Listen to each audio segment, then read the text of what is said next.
Fortune বরিশালের ওপেনিংটা একেবারে ভালো হয়নি। প্রীতম কুপার তিনি রান পেলেন না। তারপর দেখুন কাইল মার্স এবং তামিম ইকবাল 15 বলে 160 রানের একটা দারুণ একটা পার্টনারশিপ করেন।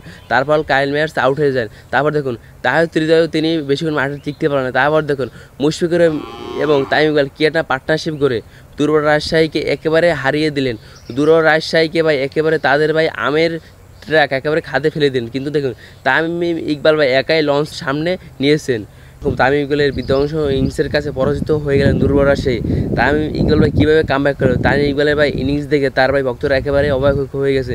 তিনি ভাই 43 বলে 60 রানের একটা কি একটা দারুণ একটা ইনিংস খেলেন। তামিম ইকবাল তার ভাই হিটারদেরকে ভাই এমনভাবে জবাব দিলেন ভাই খেলার মাঠে ভাই। তামিম ইকবালকে নিয়ে ভাই দুদিন আগে অনেক সমালোচনা হয়েছিল। তিনি ভাই পরবার ভাই দুটো ম্যাচে কোনো রানই পায়নি। তিনি প্রথম ম্যাচে 5 বলে 7 রান ভাই। তারপর দেখুন তামিম ইকবাল ভাই এই ম্যাচে ভাই একেবারে তার হিটারদেরকে একেবারে জবাব দিয়ে দিয়েছে। তামিম ইকবাল দেখুন ভাই বাংলাদেশের সেরা ওপেনার, তিনি এমনি হয়নি।